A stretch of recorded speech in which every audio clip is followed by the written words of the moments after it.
the name, the one who is eternally the same. There is no other name. Worship the Lord, the one who said, I am the great I am. He is the one who made the common man his friend. There is no other name. Let every tongue proclaim and sing the name of Jesus. Let's magnify and praise the name of Jesus. No other name but Jesus. There's power in the precious name of Jesus. Jesus, Messiah, King of kings and Lord of lords. Jesus.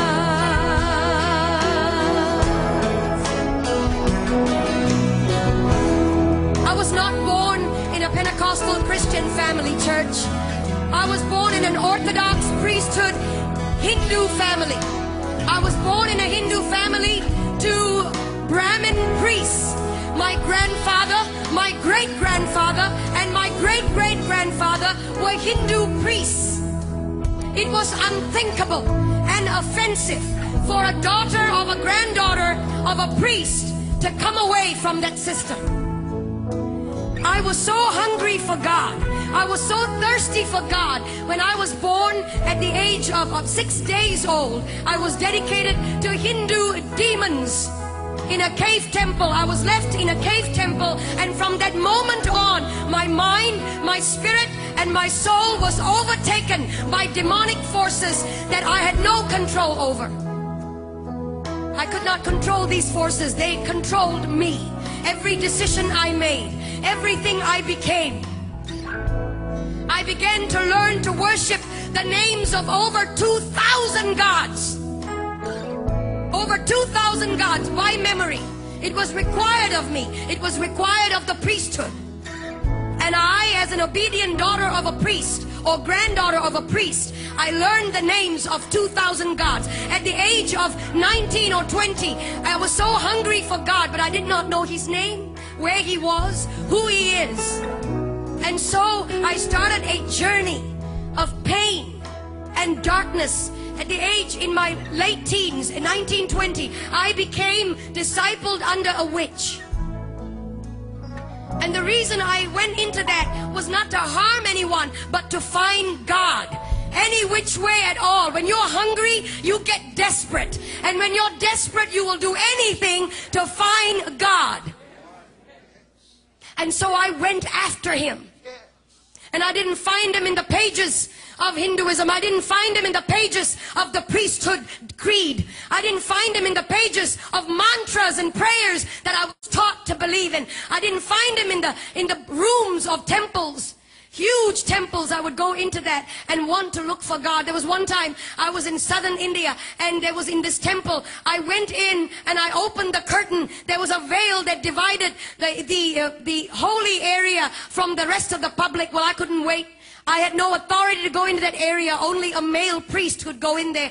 I opened the curtain, and there was a 10-foot idol.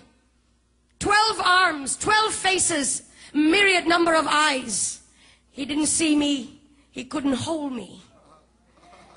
He had eyes and could not see me. Years down the road, I was struck with a demonic pain in my body. From the top of my head to the tips of my feet, I would be in pain. Painkillers and suicide came the order of the day. I took painkillers every day, more than the required dose, just to knock myself out. And in my mind, it was one thought: if I ended my life, I would end the pain.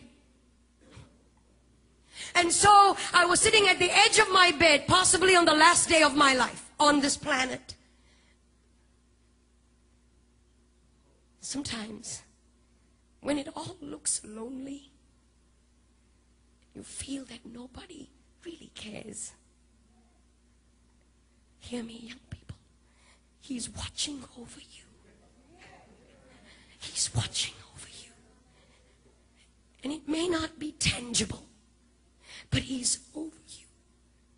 And He loves you. And He'll come through for you if you would just focus on Him and let the other stuff go. And I was sitting at the edge of my bed, frustrated, fed up. And I cried out, like you have cried out, Jesus! I'd heard of that name when I was growing up. Christmas cards. Christian people that would come to my door and tell me He died for you. And I would resist them and argue with them. Proud and arrogant of the priesthood that I belonged to. Ignorant. And when I cried out, Jesus, the presence of a holy God began to filter through that room. That room was darkened. The lights were switched off. I was sitting on the edge of my bed. I never saw His face, but His voice was as audible as anything that I've ever heard before. I am Jesus. I am God. And He touched my body. No doctor could cure the disease that was in my body. No doctor could heal me. Young men, no doctor could provide the answers. Nothing out there can. And I've been there, done it, and I've tried it. Everything, the darkest road, I've taken it. Gentlemen. And He came to me. He touched my body. In an instant, that disease left my body. In an instant, I was healed. I began to feel His power and His presence course through my body. And then I went into this tiny church, about 50 people, and somebody up in front there looked a bit like this platform, and somebody up on this was talking about going into the water, that if you're baptized you become a new creature. Well, I didn't understand that either. I was wondering how water can make such a big difference. What's the big deal? We take showers every day.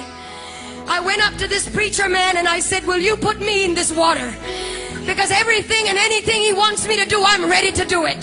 He has set me free. He has healed me. Anything and everything. No matter the price. No matter. And so they put me in that water. When I came out, legions of demonic influences broke free from me. And I was set free, church.